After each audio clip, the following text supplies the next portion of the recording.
Hello everybody, welcome along to this video. Mr. Johnson teaches Macbeth Act 5 Scene 9, the final scene in the play. It feels like a bit of a journey. I've been on recording all of these videos, even though you may not have watched all of them. If you're watching this one, perhaps you have and have made it to the end. Either way, it feels like a need for celebration.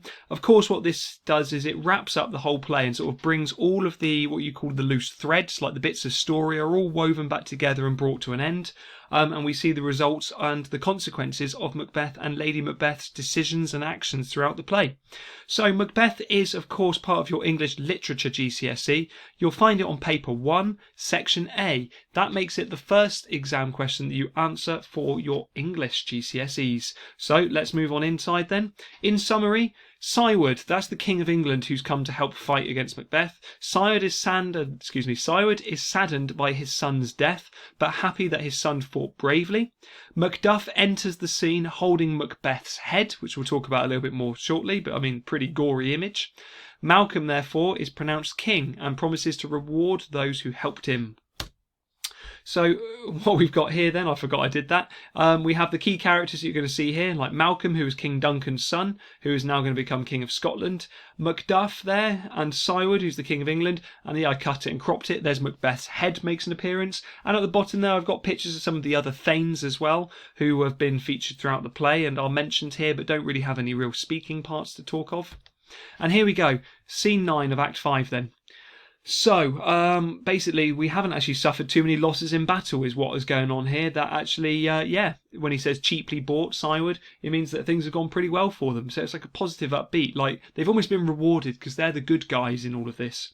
And then Ross reveals that Siward's son has been killed, but died valiantly, as it says there next to my arrow as well. He was a man. And then that almost brings some sort of comfort to Siward. He's lost a son during this battle.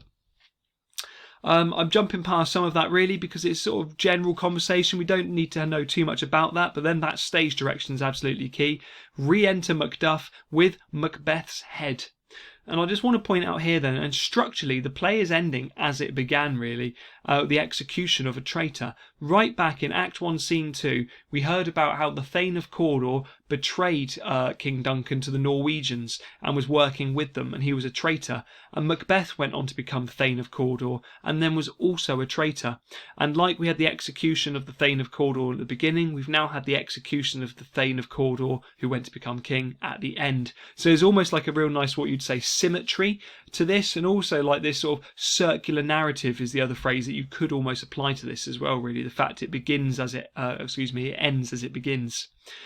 So therefore, because he's holding Macbeth's head, Macduff says, "Hail King," talking to Malcolm, and then he says basically where he stands, the usurper's cursed head. Usurper, someone who tries to rise above their station and take something which isn't theirs, which is exactly what Macbeth was to them. He rose up out of his station and tried to become king, and then did, but he was a usurper. So we get "Hail King of Scotland," and everyone shouts "Hail King of Scotland" to Malcolm. And this is the last bit of the entire play. Macduff therefore sets about, Malcolm sets about rewarding those who have helped him, including making the Thanes into earls. Now an earl is sort of very similar to a Thane, somebody who sort of looks after part of the country on behalf of a king. You get them in England, and here we've almost got like Malcolm starting to unite Scotland and England, which actually, if you're really pushing for higher marks and can think about this, is almost like a reference to what King James really was doing when he was King of Scotland and then became King of England in 1603. So we've almost got that mirroring image there, which is actually trying to sort of flatter King James. But anyway, that's what's going on there. We've got the final mention of the word tyranny, which comes from the word tyrant, which is very frequently used in this play. And then we've got of this, the cruel ministers of this dead butcher, referring to Macbeth. And I've highlighted it in pink as a really sort of good line that you could try and use as a quote somewhere in your essay. You could contrast that or juxtapose it against Macbeth's description in Act 1 Scene 2 when he is brave Macbeth, and well he deserves that name, and he's described as worthy. He's now this dead butcher and his fiend-like queen, which are just great descriptions for the two of them. And then this is the only reference we're given about Lady Macbeth's death, who, as 'tis thought, by self and violent hands took off her life, so by her own hands took her life. So it seems like she did commit suicide, but we don't hear any more about it, and it's almost a sort of pushed to one side. And then basically off he goes to see us crowned at Scone. Are the final words basically mean like the crowning, the coronation, where he is officially sworn in as king and given the crown, and then that's it. Everything has been rounded off. We'll talk more about that in a second. So key themes we've got here, well, kingship, we've got the rightful crown restored to a good and honest and virtuous king. Death, of course, we've got the death of Macbeth, rounding off the play, as I've mentioned already, linking to the idea of what a tragedy should be in a Shakespearean tragedy, where the main characters will often die as a result of something bad that they've done. Destiny, and I think focusing on consequences really. Macbeth could not go through killing people, particularly innocent people, wrongly, and not face some sort of consequence. So we see that happening, and it's almost like Shakespeare uses the play as a warning to his audience. Your actions will have consequences for you.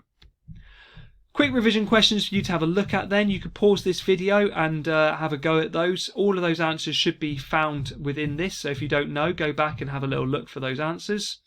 And then I've just wanted to put this here really, hero to anti-hero, talking about Macbeth's downfall and his hamartia. The contrast between him at the beginning of the play, almost signified by the bit on the left there, versus him at the end, and just that transformation. We as an audience empathise and sort of understand Macbeth much more because we saw him slowly transform from this good character into this bad character, and we saw how he gave in to temptation from the witches and the belief that he could be more than just Thane and wanted to be king, even though it wasn't rightfully his. So therefore what you call is an anti-hero. A hero is someone you identify with. You could talk about the protagonist.